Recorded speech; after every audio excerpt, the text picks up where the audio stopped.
So రీసెంట్గా చూసుకుంటే audience ఏం ఎక్స్పెక్ట్ చేస్తున్నారంటే నీతులు చెప్తే అసలు చూడట్లేరు.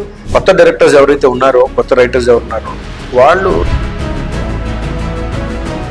రాజమౌళి గారితో సక్సెస్ అయ్యారంటే రామాయణాన్ని చాలా అవలోకగా ఈ తరం కుర్రాడు చెప్పాలి. ఒక యుగంలో తండ్రి మాట విన్న రాముడు దేవుడు అయితే మరో యుగంలో తండ్రి మాట విన్న ప్రహ్లాదుడు కూడా మహనీయుడు. సో అప్కమింగ్ రైటర్స్ కి మీరు ఇచ్చే సజెషన్ ఏంటి? ఒక కథని 5 నిమిషాల్లో, అరగంటలో, 3 గంటల్లో ఒకే కథని ఎవరైతే చెప్పగలుగుతారో వాళ్ళకి. సో నెక్స్ట్ మీ ఇద్దరు కాంబినేషన్ లో ఏమైనా ప్రాజెక్ట్ చేయబోతున్నారు? నెక్స్ట్ మాత్రం సెన్సేషన్. రేపటి కోసం.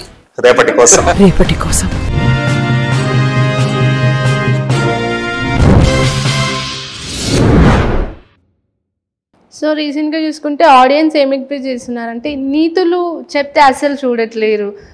అసలు ఏంటంటే పేషెన్సీ చాలా తగ్గిపోయింది. ఏదైనా ఉంటేనే ఇలా 3 hours టైం స్పెండ్ చేద్దాము అనుకుంటున్నారు. ఈవెన్ టికెట్ కొనాలన్నా చాలా ఆలోచిస్తున్నారు. అయితే మీ మూవీలో రామాయణం ఉంది, ఫ్యామిలీ ఎంటర్టైన్మెంట్, డైలాగ్స్ డెలివరీ, అసలు అంటే రైతుల గురించి కూడా చాలా పెయిన్ని బాగా చూపించారు. అంటే ప్రీ వర్క్ ఎంత టైం తీసుకున్నారు? మూవీ షూటింగ్ అయితే 1 year అని చెప్పారు. సో ప్రీ వర్క్ ఎంత? దీనికి ముందులాగా 1.5 year 2 years నుంచి అంటే ఈ పాయింట్ ఒక 2 ఏళ్ల క్రితం కాయిన్ చేసాం. ఇది ఒక నీట్ ఒక కమర్షియల్ స్టోరీలోకి వెళ్ళొచ్చు అని. ఆ తర్వాత దీని మీద వర్క్ చేసుకుంటా జరిగింది. ఇంకా పగలు రాత్రి ఎప్పుడు ఖాళీ ఉంటప్పుడు కూర్చునేవాళ్ళం, మాట్లాడుకునేవాళ్ళం, తీసుకునేవాళ్ళం. ఇది ఇట్లయితే ఫస్ట్ ఒక వర్షన్ రాసేసుకునేవాళ్ళం. ఒక 2-3 నెలల తర్వాత మళ్ళీ వింటే మాకే నచ్చేది కాదు. అరే ఎక్కడో వచ్చినట్టుంది, ఓకే లెట్స్ గో, మళ్ళీ రిఫ్రెష్ చేద్దాం. మళ్ళీ కొన్ని పాత్రలు తీసేసి ఇంకో కొత్త పాత్రను తీసుకొచ్చి పెట్టడం. ఇప్పుడు మీరు ఆకతాయి, ఇప్పుడు మన పురుషోత్తముడు చూస్తే ఒక నర్సయ్య అనే క్యారెక్టర్ ఉంటుంది. హీరో విండ్మిల్ కడతాడు, అసలు ముందు ఆ పాత్రే లేదు. సో మాకేంటంటే ఎక్కడో కొంచెం వెలితిగా ఉంది, కొంచెం ఎమోషన్ ఉంటే బాగుంటుంది అని డిస్కస్ చేసుకోవటం. ఆయన చెప్పడం మనకి ఏదైనా ఒక కొంచెం ఎమోషన్ పెంచితే బాగుంటుంది అన్నప్పుడు ఇప్పుడు నేను ఆలోచించి సరే ఓకే లెట్స్ హ్యావ్ ఒక కొత్త క్యారెక్టర్ని తీసుకుందాం మనం. నా క్యారెక్టర్ని స్టార్టింగ్లో ఫస్ట్ ఒకసారి చిన్న యాడ్ చేసి లాక్ చేసి దాన్ని కాయినింగ్ మళ్ళీ నెక్స్ట్ దాంట్లోకి తీసుకోవడం, అది చాలా బాగా వర్కౌట్ అయింది. అతను పొలంలోకి నీళ్ళు రాగానే పరిగెట్టుకుంటూ వచ్చి ఆ నీళ్ళని తీసుకుంటాం, అక్కడైతే కన్నీళ్ళు జనాలు అసలు అంతా.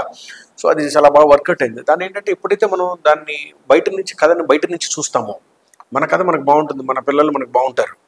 ఎప్పుడైతే పైగా ఒక్కొక్కసారి ఏంటంటే ఒక్కొక్క డైరెక్టర్ ఒక కథని కొన్ని రోజుల తర్వాత దానికి అకస్టమైజ్ అయిపోతాడు. దాని లోపల ఏది చేంజెస్ని కోరుకోలేడు.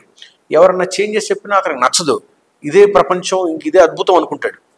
కానీ రియాలిటీలో ఉండి లేదు ఇక్కడ ఇది పొరపాటు ఉంది, ఇక్కడ తప్పు ఉంది అని చెప్పగలిగిన ఒక నిజాయితీగా ఉండగలిగిన ఒక టీం మనతో ఉండటం అనేది చాలా ఇంపార్టెంట్ అండి. రాజమౌళి గారితో సక్సెస్ అయ్యారంటే విజేంద్ర ప్రసాద్ గారి దగ్గర నుంచి తీసుకుంటే వాళ్ళ టీం వరకు వాళ్ళు ఎంతో దాని మీద మదనం చేస్తారు. సో ఒక డైరెక్టర్ సక్సెస్ అయ్యాడు, ఒక సినిమా సక్సెస్ అయిందంటే దాని వెనక రైటింగ్ డిపార్ట్మెంట్ చాలా బాగా పనిచేసి ఉండాలి. ఒక కథ మన మనసుకు హత్తుకుంది అంటే దాని వెనక ఎంతో డిస్కషన్ జరిగి ఉండాలి. So for me as a director, writer, ఆ రైటింగ్ డిపార్ట్మెంట్ అనేది అతనితో పాటుగా చాలా చాలా చాలా ఇంపార్టెంట్ అండి. ఇప్పుడు ఈరోజు పురుషోత్తముడు సినిమా చూస్తుంటే చాలామంది కథ బాగుంది, మాటలు బాగున్నాయి అంటున్నారంటే ఏదో మనం కోట్లు ఎత్తుక్కొని తీసుకొచ్చి పెట్టేస్తే అవ్వదు. మీరు అన్నట్టుగా ఎప్పుడు ఏది ఎక్కడ ఎంత పలకాలో తెలియాలి. మళ్ళీ ఏదైనా స్పీచ్ ఇస్తున్నాడు అని ఉండకూడదు. రామాయణాన్ని చాలా అవలోకగా ఈ తరం కుర్రాడు చెప్పాలి. పనిచేయటం వరకే అధికారం ఉంది మామయ్య, దాని ఫలితం మీద కాదు. ఎందుకు నేను వదిలిపెడతాను, అరే ఓ తండ్రిగా చెప్తున్నాను నా మాట విన్నప్పుడు. ఒక యుగంలో తండ్రి మాట విన్న రాముడు దేవుడు అయితే మరో యుగంలో తండ్రి మాట వినని ప్రహ్లాదుడు కూడా మహనీయుడు. మాట కాదు ధర్మం ముఖ్యం నాన్న అంటాడు. భారత ఎత్తుకున్నాడు అనుకోండి, చిన్న పోయం అది లేచి వెళ్ళిపోతారు. ఆ పాత్ర ఎంతవరకు చెప్పాలి. అందుకని మేమేం చేస్తామంటే హీరో పాత్రని ఇంట్రడ్యూస్ చేస్తున్నప్పుడు మరదల ద్వారా అదిగో ఫ్రెండ్స్కి చూపిస్తూ ఉంటుంది. ఇదిగో ఇది కరాటేలో బ్లాక్ బెల్ట్ వచ్చినప్పుడు, ఇది భగవద్గీతలో స్టేట్ ఫస్ట్ వచ్చినప్పుడు అని చెప్తున్నప్పుడు హీరోకి భగవద్గీతలో స్టేట్ ఫస్ట్, అతనికి భగవద్గీత మీద మంచి అవగాహన ఉంది అనేది ఒక చిన్న దాన్ని మనం ప్లాంటింగ్ చేసి కథ లోపలికి తీసుకువెళ్తా. చాలామంది మెసేజ్ చేసింది ఏంటంటే మాకు మీరు వీడియో బయట చూస్తే తెలుస్తుంది, భగవద్గీత శ్లోకాలు చాలా కొత్తగా అనిపించిందండి, బాగుంది అనిపించిందని చాలామంది చెప్పారు. మాకు వీడియో బయట థియేటర్ నుంచి బయటకు వచ్చిన వాళ్ళు చాలా మందికి బోర్ కొట్టాలి. ఏంట్రా బాబు ఈ సినిమాలు అని కాదు, కరెక్ట్ గా సిచ్యువేషన్ తగ్గట్టుగా చూసి ఆ 2 లైన్లు చెప్పి దానికి ముందుకెళ్ళాలి. సో అది మాకు బాగా వర్కౌట్ అయింది. అది ఏది వర్కౌట్ అయింది ఏది వర్కౌట్ కాదనేది ఫస్ట్ ముందు మేము డిసైడ్ అవ్వాలి, మేము నమ్మాలి. మేము నమ్మితేనే ఆర్టిస్టులు నమ్మించగలుగుతాం. ఆర్టిస్టులు కన్విన్స్ అయితేనే ఆ కన్విక్షన్ మనకి తెర మీదకి రాగలుగుతుంది. సో ఫస్ట్ ఆఫ్ ఆల్ అనేది ఈ 4 మధ్యలో ముందు మనకు ఒక మంచి అవగాహన, ఫస్ట్ మనం ప్రేమించి మనం నమ్మితేనే మిగతా వాళ్ళందరూ నమ్మించగలుగుతాం. మనకే నమ్మకం లేకపోతే ఈ సినిమా గాల్లోకి ఎగిరిపోతుంది. సో ఫస్ట్ ఆ నమ్మకాన్ని తెచ్చుకోవాలి. ఫస్ట్ మనం ఇది లేదు, ఇది బాగుంటుంది, 3 లైన్ పెడదాం, 3 లైన్ పెట్టకూడదు, సంస్కృతం 3 లైన్కి బోరు కొట్టేస్తుంది, 2 లైన్లే ఉండాలి, అది కూడా 4 సెకండ్లో చెప్పేయాలి, 5 సెకండ్కి ఆడియన్కి బోరు కొడుతుంది. సో ఇప్పుడు చాలా టైం చాలా ఇదైపోయింది, ఆడియన్కి పేషెన్స్ తగ్గిపోతాం. సో మేము ఈ 2024లో ఒక కథ తయారు చేసి సంస్కృత శ్లోకాలని భగవద్గీతలోని వాటిని పెట్టి మేము మంచి పేరు తెచ్చుకోగలిగామంటే ఎంతవరకు ఎంత కష్టపడి ఉంటాము. అయితే ఇంటిల్లిపాది చూసి ఒక సినిమా అనేది ఏదో డబ్బులు సంపాదించుకోవటానికనే కాకుండా ఒక విలువలతో కూడిన సినిమా చెప్పాలి. చిన్న పెద్ద అందరు చూసి అరే ఇది కదా సినిమా అంటే ఇలా కూడా ఉండాలి కదా, ఇంత కష్టమైనా ఉండాలి, ఓహో మన విలువలు, మన సంస్కృతి ఇది, మన సాంప్రదాయం ఇది, మన పురాణాలు ఇవి, మన ఇతిహాసాలు ఇవి అనేది ఒక ఐడియాని ఇప్పుడంతా చాలా వరకు చాలా మంది యూత్ దాని వైపు కనెక్ట్ అవుతున్నారు. కర్ణుడు అంటే చాలా మందికి ఇప్పుడు కలికి వచ్చేదాకా కర్ణుడు గురించి ఇంత ఉందా అని చాలా మందికి తెలియదు. ఓ శ్రీకృష్ణుడు కూడా వెనక్కి పంపించాడంటే కర్ణుడు ఎంత గొప్పవాడని ఇప్పుడు బయట ఫ్యాన్ వార్ జరుగుతున్నాయి, కర్ణుడికి అర్జునుడికి మధ్యలో ఫ్యాన్ వార్లు జరుగుతున్నాయి. సో కొత్తగా నేర్చుకుంటున్నారు. ఇప్పుడు మన జనరేషన్కి కూడా మనం అది చెప్పాల్సిన అవసరం యాజ్ ఎ ఫిల్మ్ మేకర్గా కొంతవరకు ఉంది అని గట్టిగా నమ్ముతాం.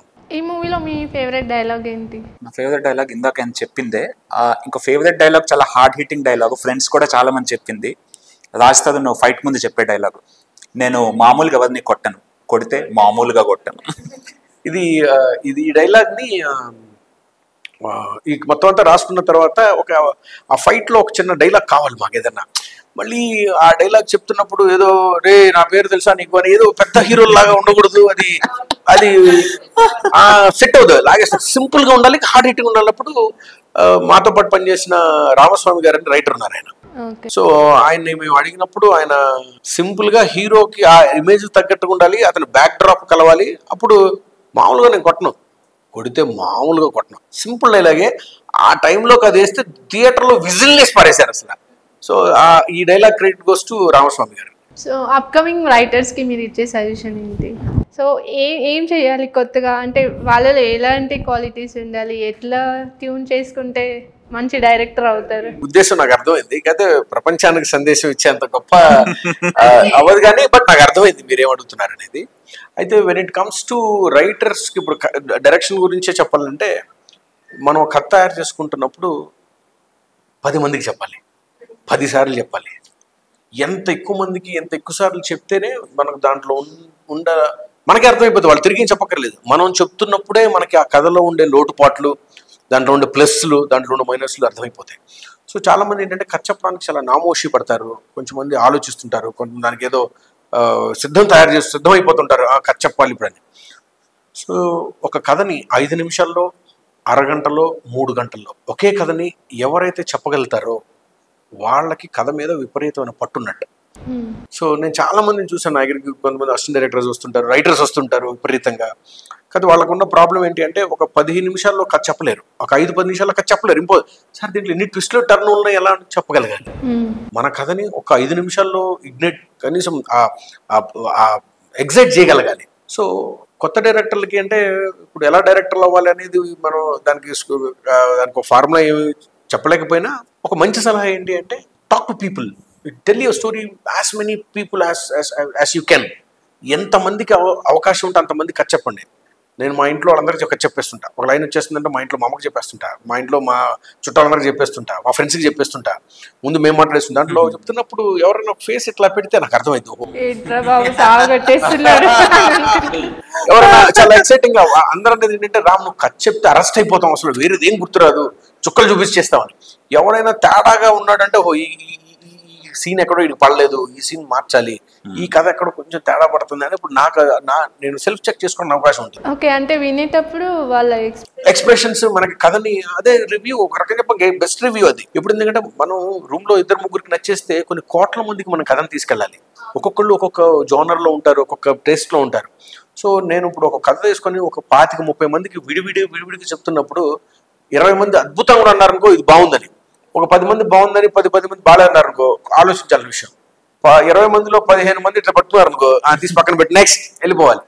సో ఇప్పుడున్న డైరెక్టర్స్ కి రైటర్స్ చెప్పగలుగుతుంది ఏంటి అంటే, మీరు ఎంత అవకాశం ఉంటే అంతమందికి కథ చెప్పండి.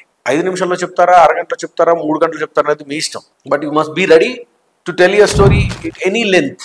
ఏ లెంత్లో అయినా, ఏ టైంలో అయినా, ఏ డ్యూరేషన్ అయినా చెప్పడానికి రెడీగా ఉండాలి.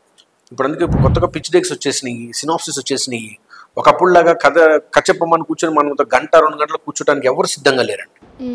నాకు తెలిసిన ఒక ప్రొడ్యూసరు 2 నిమిషాలు టైం ఇస్తా అన్నాడు. 2 minutesలో మనం వాళ్ళని మనం అట్రాక్ట్ చేయగలగాలి. కొత్త డైరెక్టర్స్ ఎవరైతే ఉన్నారో, కొత్త రైటర్స్ ఎవరున్నారో వాళ్ళు 2 నిమిషాల్లో శ్రోతని లేదా వినే వ్యక్తిని కనుక మీరు అట్రాక్ట్ చేయగలుగుతున్నారా, then that's the best part. So we must be ready for that actually. So అదొక్కటి నేను చెప్పగలుగుతాను. నేను ఎక్కువ మందితో మాట్లాడండి, ఎక్కువ మంది కథ చెప్పండి.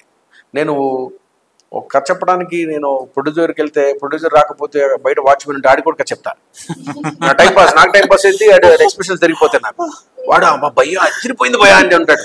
అమ్మయ్య ఈడు సినిమా ఆఫీస్ దగ్గర ఉండేవాడికి నచ్చిందంటే ఒక సినిమా లోపల కూడా నచ్చిందని ఒక చిన్న అవగాహన నాకు కలుగుతూ ఉంటుంది. సో మనం చేసే పని దగ్గర ఎప్పుడు సిగ్గుపడకూడదండి. సో నేను ఒకసారి నాకు కథ చెప్పడానికి కోసం పొద్దున్నే ఒక హీరో కథ చెప్పాను. నేను మధ్యాహ్నానికి ఫైట్ మాస్టర్ వచ్చాడు. ఇప్పుడు 2:30 గంటలు చెప్పాను. 8:30-10:30కి అయిపోయింది. అతను మంచిగా లంచ్కి వచ్చాడు 12:00-1 గంటకి. భోజనం చేసి మళ్ళీ స్టార్ట్ చేశాం. అతను పడుకుంటాడేమో కానీ భోజనం చేసి నేను మాత్రం పెద్ద ఎక్కడ ఎదురుస్తే పెద్దగా అరుస్తాను, లేస్తాడు. చెప్పిన తర్వాత మళ్ళీ సాయంత్రం 6 గంటలకు చెప్పాను. నేను మళ్ళీ 10కి అవసరం వచ్చినా కూడా చెప్పాల్సిన సిచ్యువేషన్ 6 గంటలు. సో ఎప్పుడైతే మనం మన కథని నిస్సంకోచంగా, నిర్భయంగా, నిర్లజ్జగా చెప్పగలుగుతామో అప్పుడు మన కథను మనం ప్రేమిస్తున్నట్టు. మన కథని మనం ఎంత ప్రేమిస్తే పక్కన వాళ్ళ బ్రెయిన్లోకి అంత ఈజీగా తీసుకెళ్ళగలుగుతాం. సో నెక్స్ట్ మీ ఇద్దరు కాంబినేషన్లో ఏమైనా ప్రాజెక్ట్ చేయబోతున్నారు? ఏదైనా ఒక అద్భుతం జరగాలని కోరుకుంటున్నాను. అదే నేను కూడా అడుగుతున్నాను, డార్లింగ్ ఏదైనా మంచి అద్భుతం జరగాలి. బట్ నెక్స్ట్ వచ్చేది అయితే మాత్రం I'm just telling you it's going to be a ground breaking concept అండి. అది 100% this is going to next level. ఇప్పుడు హమ్తుమ్, ఆకతాయి, పురుషోత్తముడు ఈ 3 కలిస్తే వచ్చేంత ఇంపాక్ట్ వస్తుంది దానికి. నెక్స్ట్ మాత్రం సెన్సేషన్ అవుతాం. అదైతే కెమెరా ముఖంగా చెప్పేస్తున్నా. మీరు ప్రెసెంట్ ఏమైనా ప్రాజెక్ట్స్ చేస్తారు? ప్రెసెంట్ రామ్ గారితోనే వర్క్ చేస్తున్నాను నెక్స్ట్ ప్రాజెక్ట్ మీద. అతన్నట్టు 2-3 పెద్ద ప్రాజెక్ట్స్ ఉన్నాయి లైన్లో. ఏది ముందుకు వెళ్తాదో, సో అదేది డిసైడ్ చేసి ముందుకు పంపిస్తారో దానికి సర్వం సిద్ధం అవుతుంది రేపటి కోసం. అది అన్నట్టు అద్భుతం జరగక ముందు దాని గురించి పెద్దగా మాట్లాడుకోం. అద్భుతం జరిగాక అలాగ ఒక అద్భుతం కోసం ఇద్దరు ప్రయత్నిస్తున్నాం.